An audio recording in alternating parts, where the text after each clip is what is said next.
saya menawarkan diri untuk membawa pesan dari Presiden Zelensky untuk Presiden Putin.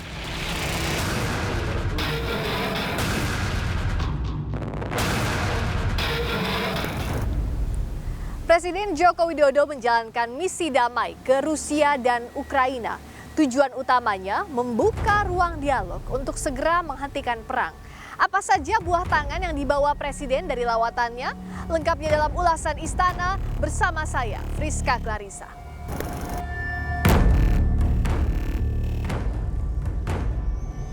Di tengah perang Rusia-Ukraina, Presiden Jokowi bertandang ke kedua negara yang sedang berkonflik.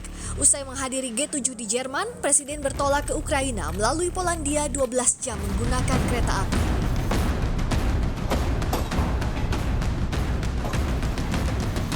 Ukraina, Presiden dan Ibu Negara Iriana Jokowi mengunjungi kota Irpin yang porak-poranda dan memberi bantuan kemanusiaan untuk rumah sakit di Kiev.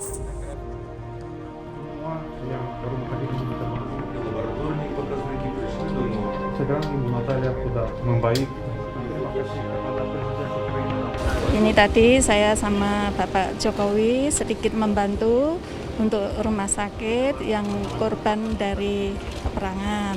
Dan dengan bismillah saya mendampingi Bapak, moga-moga peperangan ini segera berakhir. Karena sangat merinding saya lihat. Dalam pertemuan empat mata di Istana Mariinsky Rabu lalu, Jokowi berharap perang dihentikan agar Ukraina yang berperan besar dalam rantai pasok pangan dunia bisa kembali melakukan ekspor. Ukraina pun berterima kasih atas dukungan Indonesia dan undangan ke G20, meskipun kehadiran Ukraina bergantung situasi perang. Meski tuntasnya perang masih sulit dicapai, namun Jokowi menawarkan diri sebagai penyampai pesan damai. Sampaikan pentingnya penyelesaian damai dan spirit perdamaian tidak boleh pernah luntur. Dalam kaitan ini saya menawarkan diri untuk membawa pesan dari Presiden Zelensky untuk Presiden Putin. Pesan sebagai juru damai itu disampaikan pula Presiden Jokowi dalam kunjungannya ke Kremlin Moskwa, Rusia. Kedua pemimpin pun membahas terganggunya rantai pasok pangan dan pupuk yang berdampak terutama terhadap negara berkembang imbas konflik Rusia-Ukraina. Dalam pertemuan, Presiden Putin menjamin keamanan pasokan pangan dan pupuk dari Rusia maupun Ukraina.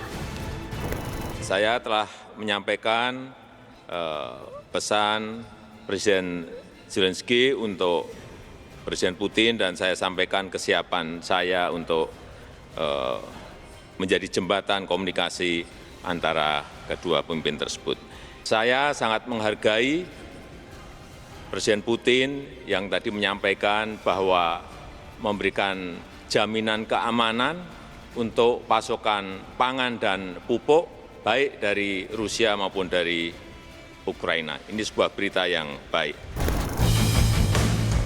Lawatan di saat perang, antisipasi risiko wajib matang. Ini kan berjalan di tengah kondisi perang, kondisi konflik. Nah, apa ada yang berbeda Pak dari segi pengamanan, dari segi protokoler?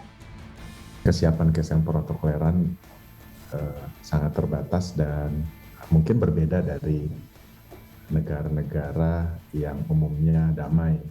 Nah, contohnya Pas Pampres harus mempersiapkan body protector, mempersiapkan lebih banyak pasukan. Tentunya tantangannya komunikasi. Kita kan komunikasi, ini juga ngobrol gini komunikasi. Melalui satelit juga komunikasi. Nah itu tantangan yang kami harus perhitungkan dengan cermat adalah komunikasi yang harus bisa benar-benar tidak terganggu ya.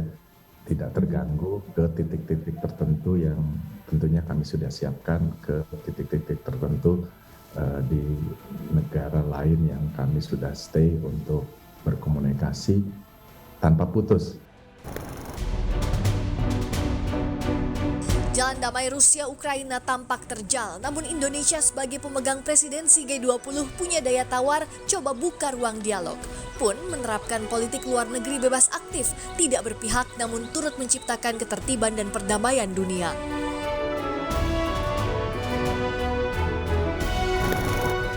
Rusia Ukraina mencapai kesepakatan damai tentu tidak mudah. Namun sebagai pemegang presidensi G20, Indonesia berharap dampak akibat perang bisa segera dihentikan. Salah satunya mengembalikan rantai pasok pangan yang sempat terhambat. Dan komitmen ini bagian menjalankan amanat Undang-Undang Dasar Republik Indonesia tahun 1945 untuk ikut melaksanakan ketertiban dunia. Friska Clarissa, Gahniar Febrian, Kompas TV, Jakarta.